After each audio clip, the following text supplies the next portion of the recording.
anibersaryo sa probinsya sa Subo. Special non-working holiday karong adlaw.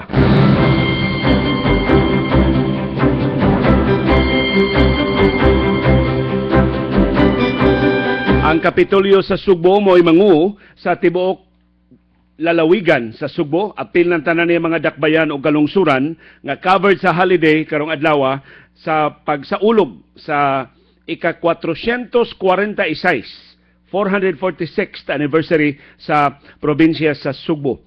Dunay santos nga misa karong alas 9 sa buntag. Unyang hapon ang tradisyonal nga programa sa Social Hall sa Cebu Provincial Capital. Pero na timing ni wa ron din si Cebu Governor Junjun Davide to Japan. Si acting Cebu Governor Agnes Magpale maoy mangu sa kasaulugan sa probinsya sa Subo karong adlaw sa iyang ika-446 nga anibersaryo. Apan kini maong special non-working holiday declaration sa Malacañang cover na sa tanang dakbayan o tanang kalungsuran sa Subo. Di na pare sa una nga pigpihig kinsa ray makabotar sa probinsya Subo maoray makaapil sa holiday karon hasta ang duha ka syudad nga di na makabotar sa provincial elections, namely ang Cebu City o ang Lapu-Lapu City covered niining special non-working holiday karong adlaw. Na ako lang pahimuslan sa pagpahibaw, karong buwan sa Agosto doon na tayo 2 ka holidays. Ang dinhi sa Subo, sa ubang probinsya, duhara ilang holiday. Ang mga national holidays, karong Agosto 21, sus matunong rabag long weekend, mao na ang adlaw sa pagpatay ni aning Senador Ninoy Aquino, regular holiday na. O ang ikatutong holiday, Lunes rabasad, sus natunong sad og long weekend, Agosto 31 ang National Heroes Day. So doon na tayo umaabot nga duha pa ka mga holidays, ikatuto karong adlaw ray special, ang musunod nga duha pulos regular holidays. Unsa may pasabot ana, karong adlaw 30% ra ang patong sa atong suhulan kung patrabaho unta mga trabahante. Unya karong adlaw pagyud mo apply ang no work no pay policy. So kung wa mo'y CBA, collective bargaining agreement, tali sa mga trabahante o sa management, wa mo'y kauyunan sa management, mahitungod sa mga special holidays, mo apply ang mga provision sa balaod nga kon dili ka regular, unya wa kay trabaho karong adlaw, wa kay sweldo. Muna pait. No work, no pay policy karong adlaw alang sa di regular nga mga kawani, alang sa mga kawani nga way collective bargaining agreement o kauyunan sa pamuo uban sa ilang management. Apan ang mosunod nga mga holidays, Agosto 21 adlaw Biyernes, Ninoy Aquino Day, regular holiday. Sa pasabot ana, 100% ang patong sa atong suhulan. Madoble ang atong suhulan kung patrabaho unta anang adlaw. Ang no work no pay policy dili mo apply. Bisag dili ta mo trabaho, entitled tag 100% sa atong suhulan. Unay kalainan sa regular o special holiday. Na regular holiday sab ang Agosto 31. Adlaw ng Lunes, katapusang adlaw sa Agosto. Katapusang Lunes sa Agosto. So mo apply gihapon diha ang holiday pay na 100% nga patong sa atong suhulan kung patrabaho unta. Sa kung wa tay trabaho, entitled gihapon tag 100% sa atong suhulan. Dili mo apply ang no work, no pay policy. So happy holiday karong adlaw sa tanang mga dakbayan o tanang kalungsuran sa Subo. Hinaot mo lingi ta nga 446 katuig ang nilabay na tukod ang 11 nga local government unit sa Pilipinas. Natukod ang 11 establishment dinhi sa ato sa Pilipinas sa panahon sa mga katsila. Of course, nahibawtan tanan long before 446 years ago, diha nay Sugbo. Di pa lang tili Sugbo ang atungan. Diha nay mga Sugboanon. Mga Espanyol na liningan nato nga mga Sugboanon, mga Cebuano. Apan diha na silang Rahahumabon, diha na silang Hari Tupas, diha na sa Lapu-Lapu, Diha na ang ilang mga katiguangan, diha na ang ilang mga ginikanan. Nagmatuto na nila, nagtikad na sa Subo, nagpalambo na. In fact, nadapit si Ferdinand Magellan pagdunggo din sa ato sa Subo tungod sa kanindot sa atong pantalan. Establish na kaayo ang pantalan sa Subo, ang San Nicolas maoy sentro sa patigayon, sa pinayluay og mga produkto. Yan ato na natay export ug import ha. Barter pa diadto. Ang mga produkto sa China atong bayluan sa atong mga bulawan. Kangilniga na itong baylo ni ato. Ang mga produkto sa India atong bayluan atong mga bronze, atong mga minerales, abunda kay atong postisyo sa una gold good. Madani itong mga langyaw na to, sus kagwapa sa mga Pilipina o mga Pilipino. Although lumad pa atong mga ngan sa una, ang Espanyol na may nagngana itong Pilipinas. Pasidungog sa ilang, iba mo kinihari day sa Espanyol, nga gipasidunggan sa atungan, kato si King Philip, has kang badlunguna ditong haria. Kato si King Philip John, mao to'y usos mga hari sa Espanya na sakit og sipilis. Badlungon. Badlungon ang hari sa Espanya nga gikuhaan sa atungan pagkawa sa natoy dungog. Naatol man sa doy nga badlungon kay ang hari. Pag abot Magellan din sa ato gisunod hinunga sa hari.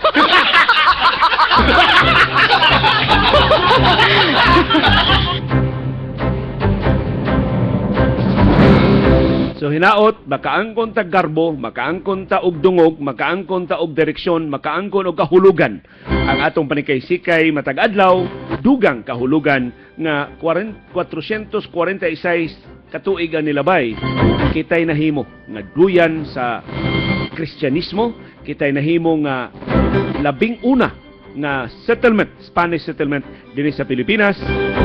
Apan nagpasabot na nga sa wa pa mangabot ang mga katsila, diha na ang atong mga katiguangan, naglihok, nagtikad na sila pagpalambo sa Sugbo nga mo'y atong Pinoy-anan karon, mo'y atong gikuhaan sa atong panginabuhi, mo'y nahimong tinubdan sa atong pagkaon, mo'y nahimong saksi sa atong mga kalampusan o mga kapakyasan sa padayon nato nga pakigbisog alang sa mas maayong ugma sa atong umaabot nga mga henerasyon sa Subo.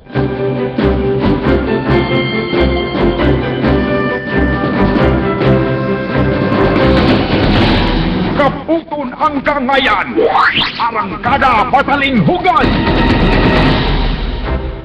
11 minutos na pasado alas 6 sa buntag.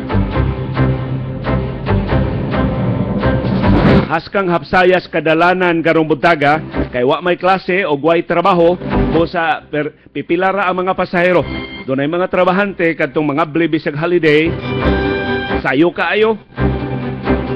Lain ni silang argumento sa mga pasangil nga tapulan ang mga Pilipino. Apan ang atong isgutan palihog karong buntaga ug mo'y atong hatagan og dako king importansya ang atong kahimtang sa panahon.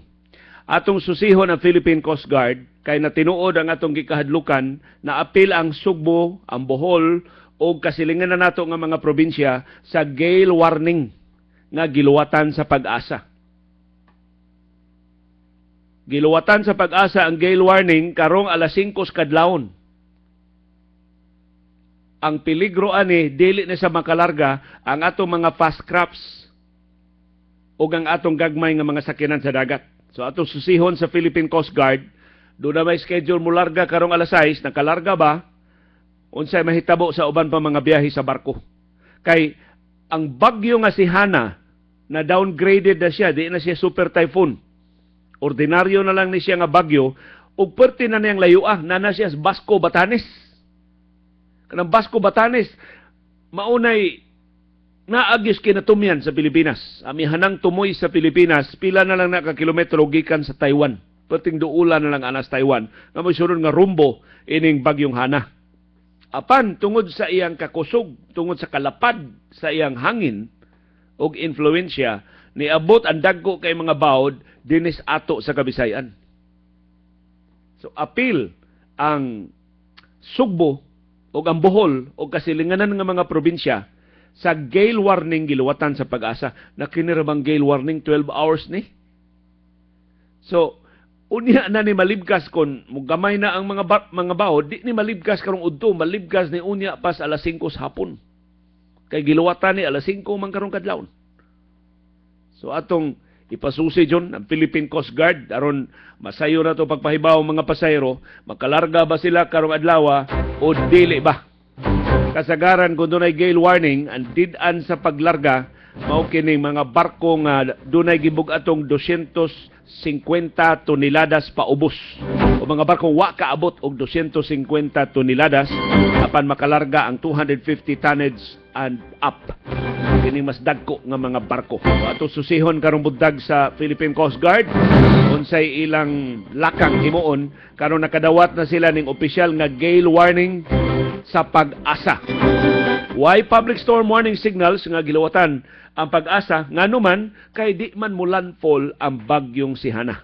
Tuara man ni sa dagat, di man ni siya mutugpa sa yuta. So why public storm warning signals? Apan na tinuod ang lain natong kahadlok nga muluwat og gale warning ang Pag-asa. Nga angay lang sab kay samtang di ni mutugkad sa yuta, di ni mutugpa sa bisan asang landmass sa Pilipinas, apan makaapektar siya sa dagat. Og ang atong pagbiyahe sa dagat mao'y mamiligro labi na sa mga mananagat. No, so giauhag mo sa Pag-asa. Si Pag-asa Vice Director Oscar Tabada mismo mo iniauhag sa mga mananagat nga di lang una mangisda. Ayaw una mo gawas. Karong adlaw kay ni ay gale warning nga giluwatan ang Pag-asa alang sa gagmay nga mga sakyanan sa dagat. So hain na karon ang bagyo nga si Hana.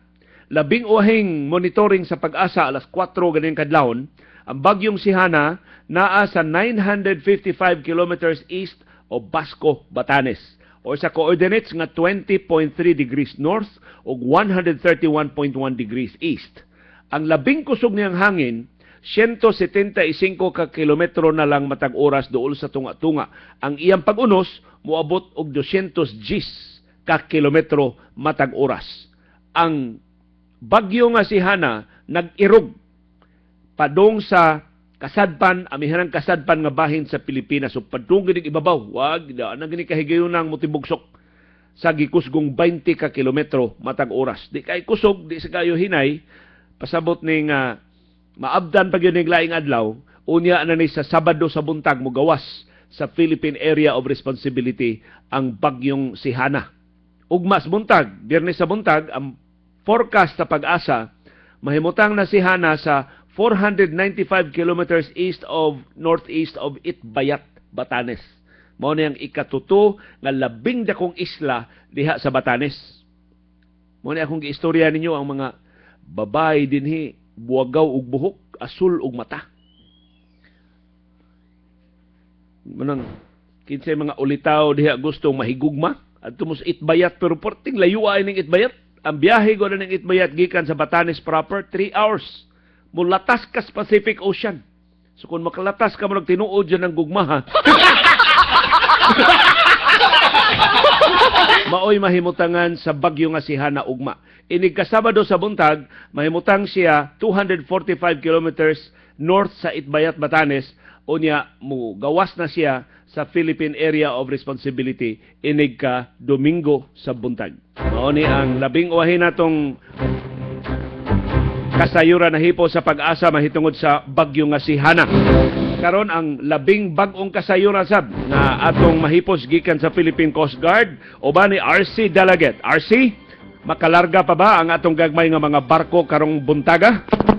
Leo, gikan din sa Pier 1 sa Dakbayan sa Sugbo, doon na duha ka mga fast craft nga karunwa na makabiyahe padong ni og Ormoc. Tungod kay doon ay giluwatan na nga gale warning ang Pag-asa, pasabot nga mas dagko nga mga bawd ang